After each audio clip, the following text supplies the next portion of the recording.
Hi, my name is Iris. I was assigned Chapter 6, Jurors Can Distinguish True from False Confessions. This is probably my millionth time trying to record this video, so hopefully it goes well. Let's get into it. The very first thing that was written in the chapter was this quote, and it was interesting, so I decided to include it. Why would Chuck Erickson implicate himself in a crime and agree to serve 25 years in jail if he didn't commit the crime? That just didn't make any sense to us. Who makes a confession that will send them to prison if they're innocent? He made a false confession due to police and prosecutor pressure, and then he spent 10 years in prison. People confess to crimes they do not commit to protect other people, and sometimes they actually believe the prosecutor will release them from custody or a judge will grant them leniency for cooperation, but that's not always the case, so we're gonna get into that. The breakdown here, the introduction, and then we'll go into studying the impact of confession evidence on jurors and juries, why jurors believe confession, how to remedy over-reliance on confession evidence, and then our conclusion. Here the introduction, false confession. So who's likely to commit a false confession? The mentally disabled, mentally ill, juveniles, and then addicts or those that are intoxicated. A confession does overshadow evidence, and any confession that is introduced at trial is likely to be believed by jurors who lack insight from situation pressure in the interrogation room.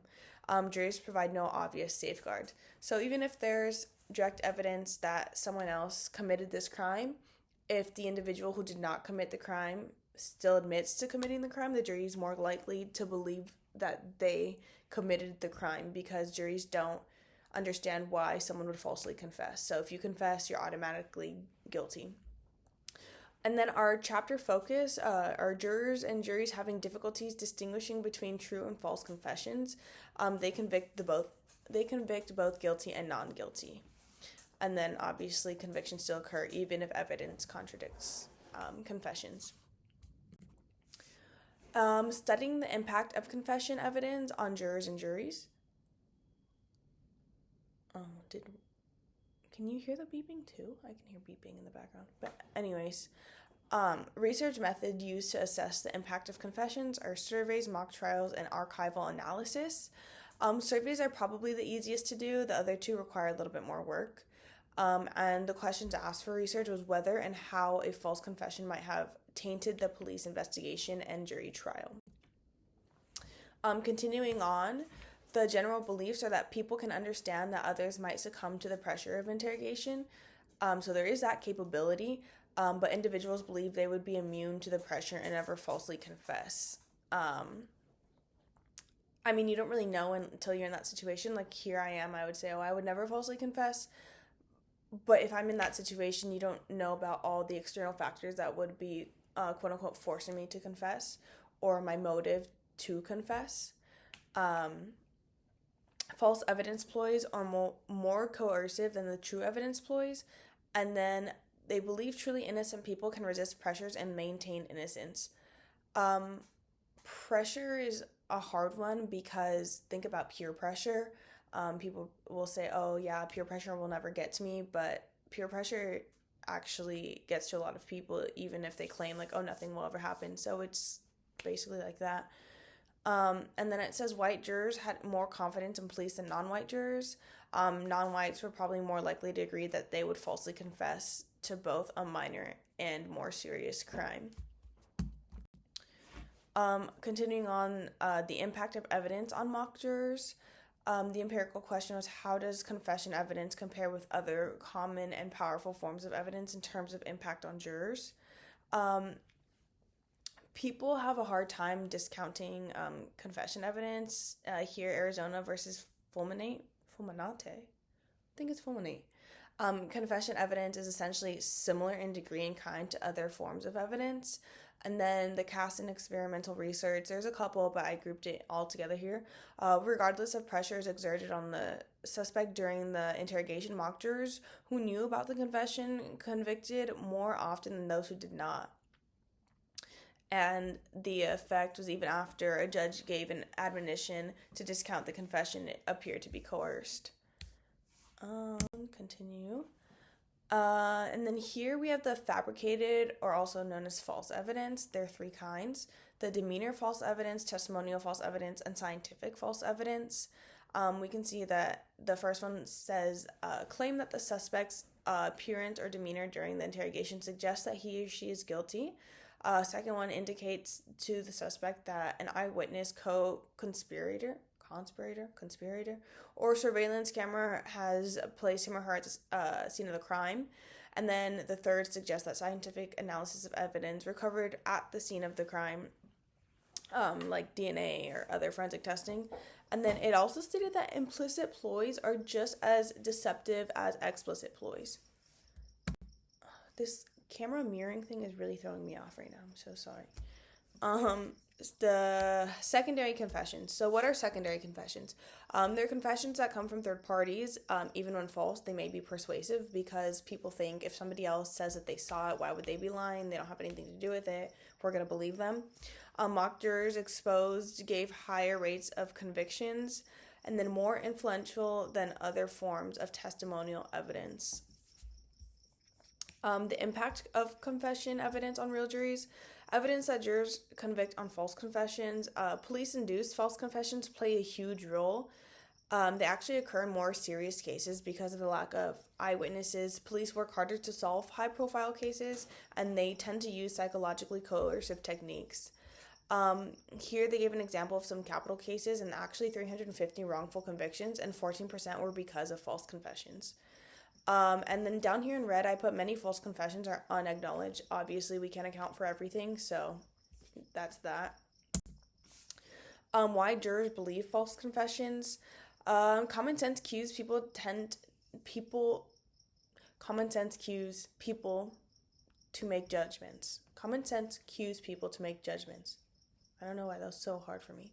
However, not useful in jury settings. Lay people don't have quote-unquote common sense of the interrogation environment. We have common sense in like daily world activities, but we're not always in these environments, so it's hard to apply quote-unquote common sense to these situations.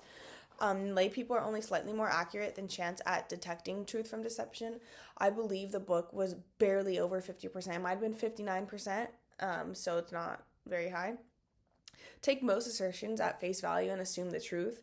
You want to take people's word at face value, but in this scenario, you can't necessarily do that because we're in the interrogation room. It's kind of different. And then a dearth of knowledge. Lay people lack knowledge regarding the interrogation process. Said that they believe they would never confess to a crime they did not commit. Only a guilty person would confess. But like stated previously, you would confess to something if you wanted to protect someone. Like if I murdered somebody, I would not. I promise I would not. My mom would falsely confess to protect me. So there's a scenario. That would never happen though. Why jurors believe false confessions continued. Attribution errors, the psychological phenomenon by which people over-rely on dispositional factors and underestimate situational forces when inferring the causes of others' behavior. Don't acknowledge the role of the coercive investigations or interrogation. For example, like they don't discount suspect's state. Like are they hungry? Are they tired? Like what's actually going on? They just can see what they see and that's it. They think that confessions are voluntary exercise of free will. To a certain extent they could be, but I don't think they always are because of all the external factors, the pressure that's on them. And then confessions contain contextual details. Details are presented to suspects and juries. They can yield false memories. So if you are being told one thing was so repetitive, like your brain will kind of trick you into believing that this actually happened when it really didn't even happen.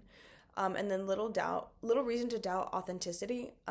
If you're provided specific details, it's hard to doubt that because it's so specified.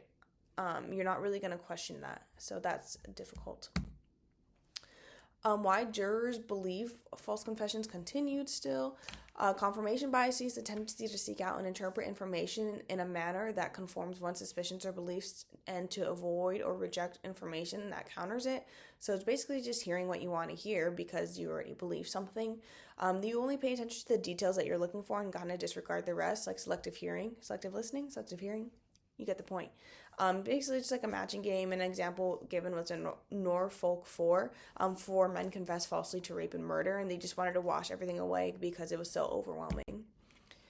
How to remedy over-reliance on confession evidence. You can prohibit the use of certain interrogation approaches, keep unreliable confession evidence out of the courtroom, and then the 3 mechanisms that are plausible for this are electronic recordings of interrogation, expert testimony, and then enhanced jury instructions. For electric recordings of interrogation, they can provide assurance that the interrogation was conducted in an appropriate manner. They can appear more credible than the mere testimony. It also allows to determine aggressive or suggestive police questioning tactics. You can really see everything. You can see the behaviors, the mannerisms, and you can hear as well. But the camera angle does matter because if it's just pointed at the suspect, it could be a little bit biased, so it should be of the whole scenario and the whole situation. And then in a mock study, jurors that watched the full interrogation were more likely than those who only saw the final confession to give more accurate judgments about the confession. The expert testimony part, some argue that experts should be allowed to testify about interrogation processes that lead to false confessions. I think expert testimony should be allowed because why not have an expert on it and then you can form your own opinion based off of that. The more information is probably the better because the lay people do lack information when it comes to the courtroom. It helps educate the jurors, and then experts can review and provide analysis and allow jurors to make more informed and accurate evaluation. The enhanced jury instructions are given at the end of each jury trial. The case given was Commonwealth versus D. Batista. I don't know that last name.